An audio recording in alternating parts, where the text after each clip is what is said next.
Becker Pinot Noir. This is from Deutschland.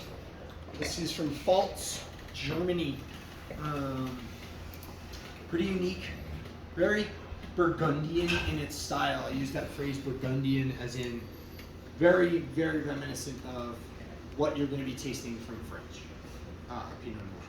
But made in Germany, there are benefits to that. A, the Germans are significantly more organized than the French. And B, because it is made in Germany and not Burgundy, the price point comes down quite a bit. They're just not as well known.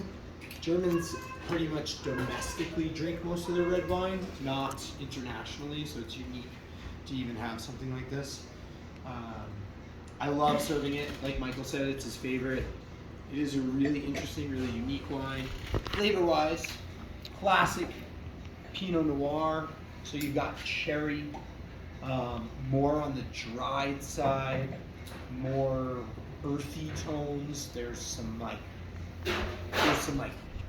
dirty notes to it, right? Like a little kind of like mushroomy kind of funk going on, which some people love. Like as a professional sommelier, that's like a wine. That's a desirable trait in the wine, is that like funkiness.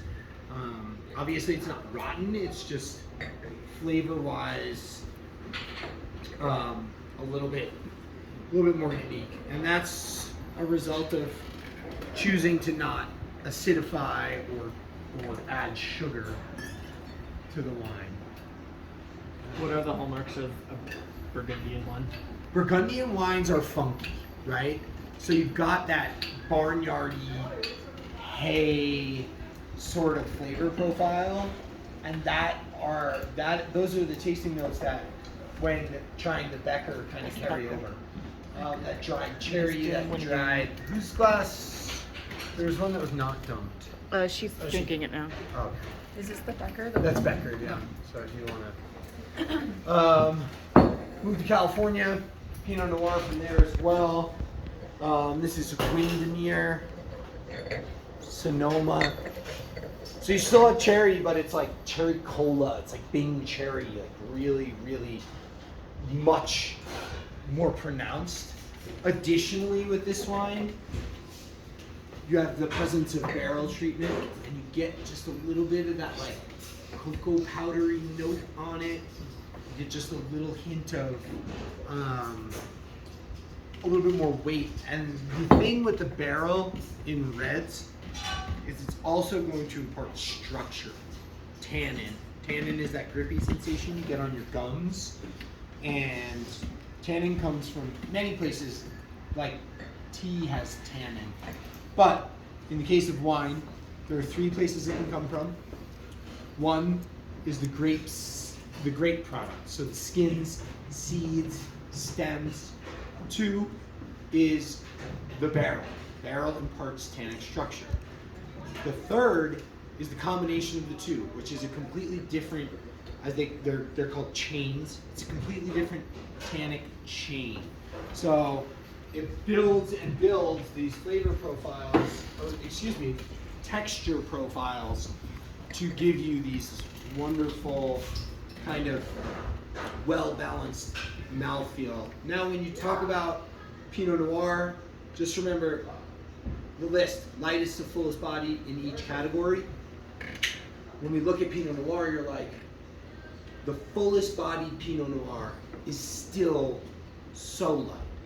It's still so light. It's still similar to this, where it's not super high in alcohol, and that tannic structure doesn't last. It doesn't hold on your gums the way some of these others will. And why is it that we do Sonoma Pinot What? Noir? Why is it that we have Sonoma Pinot Noir instead of Willamette? Well, instead of Willamette, Willamette is pretty reminiscent of the old world. We do have Willamette on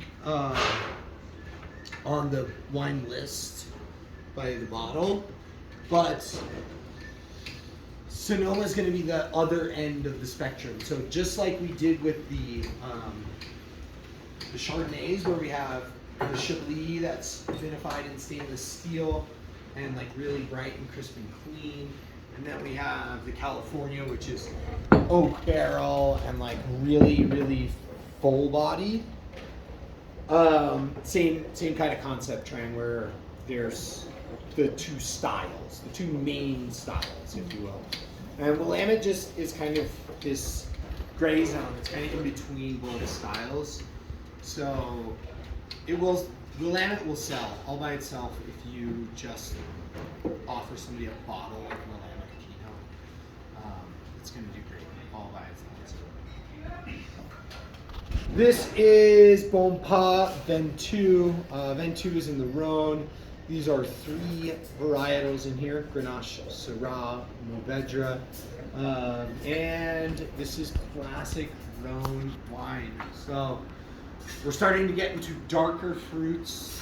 We're starting to get into more oak. We're starting to get more structure, and the wines are building as we go forward. So what you have is like classic Rhone blend, but we're getting more like full fruits, like ripe raspberry, like starting to get like cranberry, and even into like the dark fruits, right, like a blackberry or something like that. And these wines, this one is most certainly going to change, but it's good to kind of have a grasp on this one because it will be on the list for the next few days. And yeah, I mean, you get the barrel on this, you get that classic wine production style. I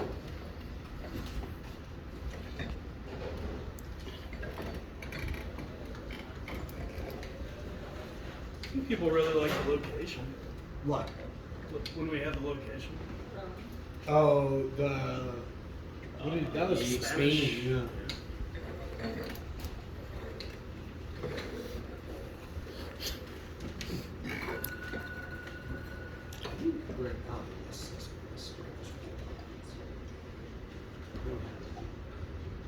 Okay, off to Tuscany.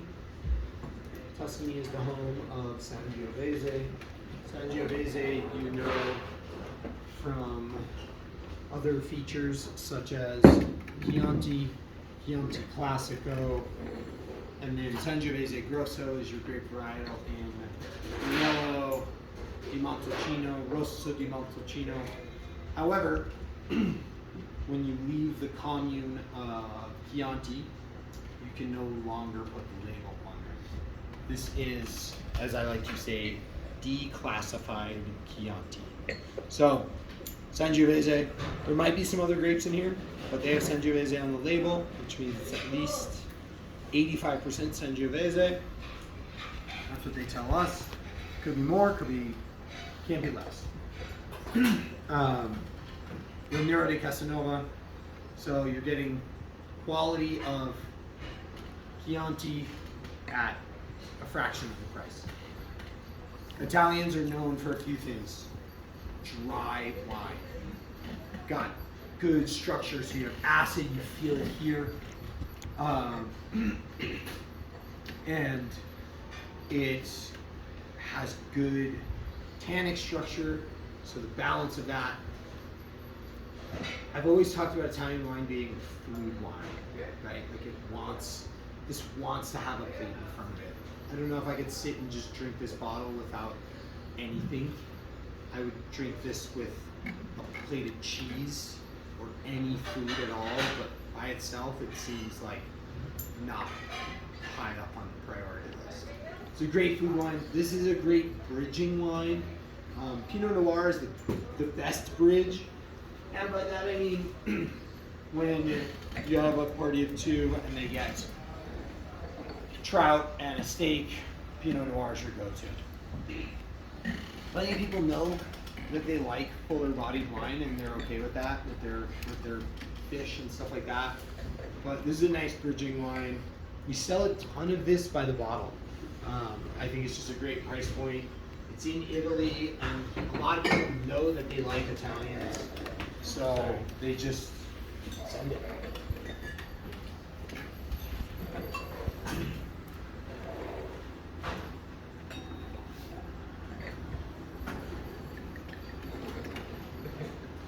Now we are jumping to Bordeaux, Saint-Emilion, left bank Bordeaux, right bank Bordeaux, sorry, I always do that. Right bank Bordeaux, which means in theory it is Merlot dominant. A lot of people talk shit about Merlot. Those people don't know that they're probably drinking a lot more Merlot than they think.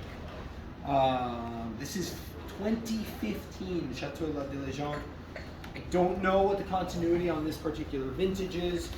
This is our most expensive wine by the glass at $22 a glass. $88 a bottle. So there is no price break from by the glass to by the bottle. And the reason that is because I still pay the same price for the wine. So, it just doesn't seem fair. It's a business, not a charity. Really, really wonderful, really well made. You've got all the dark fruits, blackberry, plums, blueberries, oak treatment. A lot of the condition is drier. There's a lot more earthy tones in this than what we're going to go to next, which is American Cabernet.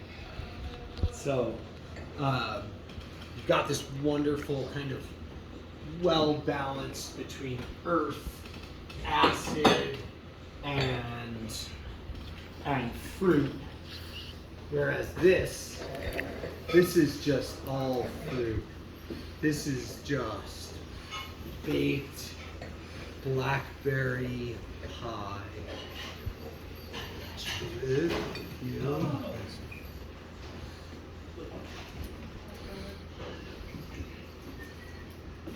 This is details Cabernet Sauvignon from Sonoma, not Napa.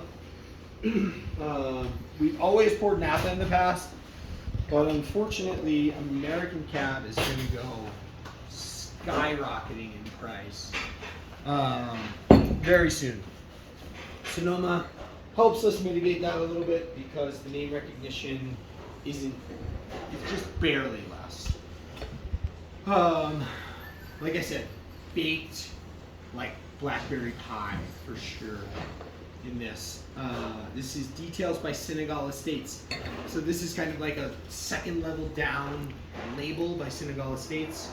Senegal Estates is the children of the people who own Costco.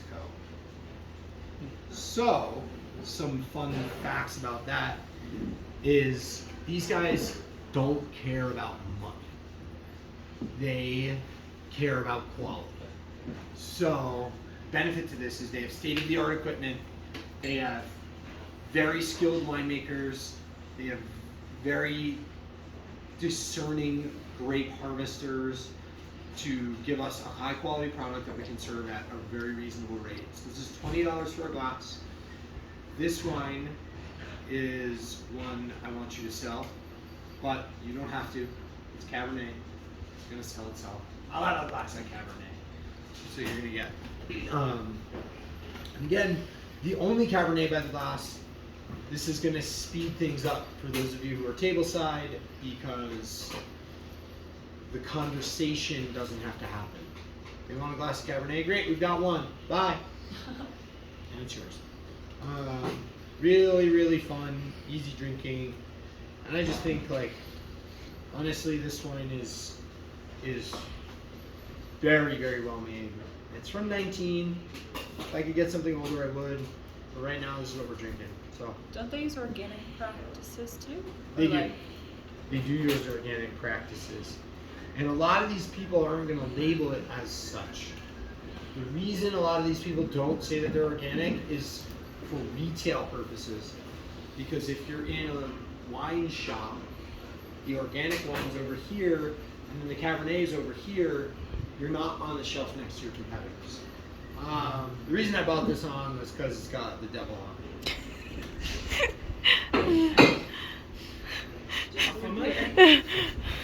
Just No, but not. That is the show, party people.